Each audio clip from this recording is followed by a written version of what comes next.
बापू के आदर्शों को जानने का, जीने का और जगत के कल्याण के रास्ते पर चलने का प्रयास करें, यही उनको सच्ची श्रद्धांजलि होगी। महात्मा गांधी जी ने आजादी को जन आंदोलन बना दिया। कोई खादी पहनता है तो आजादी के लिए पहनता है, कोई किसी भूखे को खाना खिलाता है तो आजादी के लिए खिलाता है। उन्होंने हर व्यक्ति को उसकी क्षमता के अनुसार ये दिशा दी, ये सामर्थ्य दिया और हर हिंदुस्तानी को लगने लगा कि मैं भी आजादी की लड़ाई लड़ रहा हूं। महात्मा गांधी ने दूरंदेशी के साथ बहुत चतुर बनिया था, वो बहुत चतुर बनिया था। नाथूराम गौडसे देशभक्त थे, हैं और रहेंगे। जब से खादी के साथ गांधी का नाम जुड़ता रहा, खादी उठ ही नहीं सकी, खादी डूब गई। महात्मा गांधी का ऐसा नाम है, नोट के ऊपर चिपक गया जिस दिन से, उस दिन से नोट की डिवैल्यूएशन हो गई। नाथूराम गोडसे देशभक्त थे, उनकी देशभक्ति पर संदेह नहीं किया जा सकता। नाथूराम गोडसे देशभक्त थे, उनकी देशभक्ति पर संदेह नहीं किया जा सकता। नाथूराम गोडसे देशभक्त थे, उनकी देशभक्ति पर संदेह नहीं किया जा सकता। 30 जनवरी 1948 को शाम लगभग 5:15 बजे गांधी स्मृति में, जिसको उस समय बिरला हाउस कहा जाता था, नाथूराम गोडसे ने महात्मा गांधी जी को पॉइंट ब्लैंक 3 गोलियां मारी।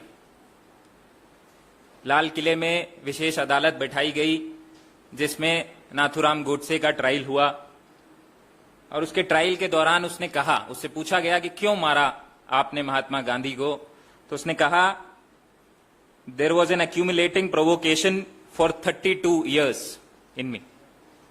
पिछले 32 वर्षों से यह व्यक्ति मुझे परेशान कर रहा था। अब 1948 से 32 वर्ष, 1916 से 1948 तक के जो 32 वर्ष हैं, उस दौरान ऐसे कौन से काम थे जो महात्मा गांधी जी ने किए जिनसे नाथूराम गोडसे को तकलीफ थी, हम वो आपको बताना चाहते हैं।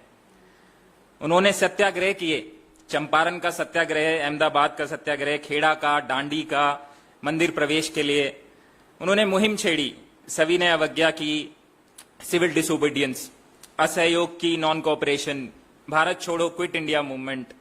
उन्होंने मैगजीन्स चलाए, न्यूज़पेपर, यंग इंडिया, हरिजन। उन्होंने एक्टिविटीज की, कार्यक्रम चलाए, खादी को लेके, सद्भावना को लेके, ग्रामोद्योग को लेके, अनटचेबिलिटी के इरेडिकेशन के लिए।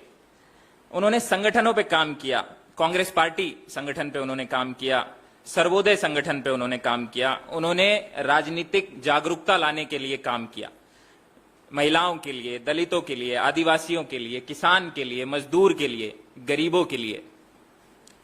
ये सब काम जो महात्मा गांधी जी ने किया, इस सब काम से नाथूराम गोडसे को इतनी तकलीफ हुई जब उसने देखा कि इन्होंने तो देश भी आजाद करा लिया और संविधान सभा भी बना ली जिसमें 300 सदस्य विभिन्न प्रजातियों के दबे कुचले क्षेत्र से आने वाले लोगों की एक मजबूत संस्था बनी।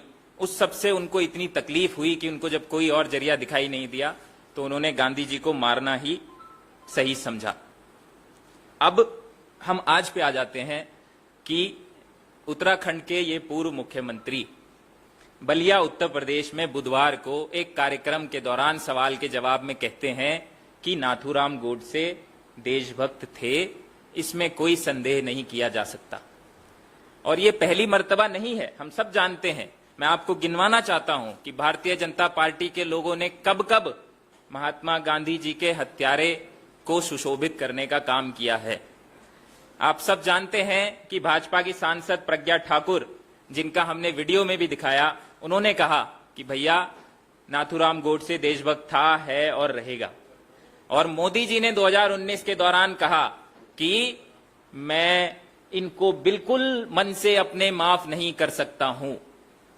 अगर आपकी बात में वजन होता, अगर आपकी बात में सच्चाई होती तो हिम्मत नहीं होनी चाहिए थी आज त्रिवेंद्र सिंह रावत की कि वो दोबारा ये बात बोल सके।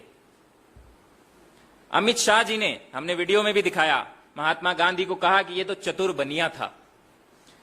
उन्होंने देश के जो राष्ट्रपिता हैं उनके लिए कहा कि भैया ये तो चतुर बनिया था, और इन्हीं के प्रवक्ता संबित पात्रा ने एक टीवी डिबेट में कहा कि एक्चुअली में देश के राष्ट्रपिता मोदी जी हैं।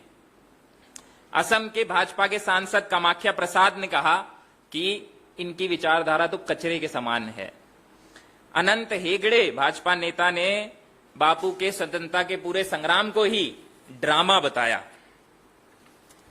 अब हम ये कहना चाहते हैं कि भारत देश में राष्ट्रपिता के हत्यारे को राष्ट्रभक्त कहना खाली राष्ट्रपिता का ही अपमान नहीं है, इस राष्ट्र का भी अपमान है। और मोदी जी विदेश में जाते हैं तो मोदी जी गांधी जी की उन्हें याद आ जाती है, गांधी जी के बारे में बात करने लगते हैं, गांधी जी की फोटो पे फूल चढ़ाने लगते हैं। बार बार जब उन्हें विचारधारा की जरूरत पड़ती है तब वो गांधी जी को याद करते हैं। लेकिन फिर उन्हीं की पार्टी के पूर्व मुख्यमंत्री जो 4 साल एक प्रदेश का मुखिया रहा हो, वो ओपनली ये बात कह रहा है। ये क्या मजाक है? हम ये चाहते हैं कि वंस एंड फॉर ऑल हमेशा के लिए भारत देश में नाथूराम गोडसे का महिमा मंडन बंद होना चाहिए। हम ये चाहते हैं कि इस बात पे जो भी राजनीतिक भारतीय राजनीति से ये हमेशा के लिए गायब होना चाहिए। किसी की हिम्मत नहीं होनी चाहिए कि वो ये कह सके दोबारा कि नाथूराम गोडसे देशभक्त था। इसके लिए हम मांग करते हैं कि आपको अपने उस पूर्व मुख्यमंत्री को अपनी पार्टी से बाहर का रास्ता दिखाना पड़ेगा। इसके अलावा कोई और चारा नहीं बचा है। और जब तक आप ये नहीं करते हो तब तक संदेश नहीं जाएगा। और यदि आप ये नहीं करते हो तो मोदी जी से भी हम कहना चाहते हैं, आपको फिर कोई अधिकार नहीं बचता है कि दोबारा आप कभी भी महात्मा गांधी जी की तस्वीर पे फूल चढ़ाइए या महात्मा गांधी जी की किसी मूर्ति पे माल्यार्पण कीजिए। आपको कोई अधिकार नहीं है। यदि आप इन्हें बाहर नहीं निकालते हैं तो इसका मतलब आपकी रजामंदी है जो ये कह रहे हैं इसमें। ये नाटक नहीं चलेगा ऐसे। राहुल गांधी जी यही तो बात करते हैं। विदेश में जाके उन्होंने कहा कि भारत में 2 सोचों की लड़ाई चल रही है, हमारी महात्मा गांधी की सोच है और इन लोगों की गोडसे की सोच है, और इसी के बीच में झगड़ा है। तो राहुल गांधी जी ने जो बात कही उसको तो आपने सत्यापित कर दिया इतनी ही जल्दी।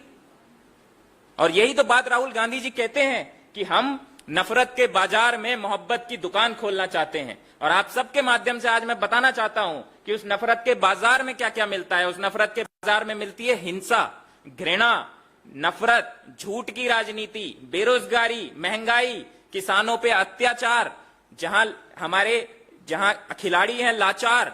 और उस बाजार में जो हम मोहब्बत की दुकान खोलना चाह रहे हैं, हमारी उस मोहब्बत की दुकान में मिलता है 500 रुपए का सिलेंडर, उसमें मिलते हैं युवाओं को रोजगार के अवसर, उसमें मिलता है दबे कुचले पिछड़ी जातियों के लोगों को सम्मान, उसमें मिलती है सद्भावना, प्रेम, करुणा। ये हम मोहब्बत की दुकान खोलना चाह रहे हैं। और हम पुनः एक बार मोदी जी से मांग करते हैं कि मोदी जी अपने इस मुख्यमंत्री को, पूर्व मुख्यमंत्री को पार्टी से बाहर का रास्ता दिखाइए।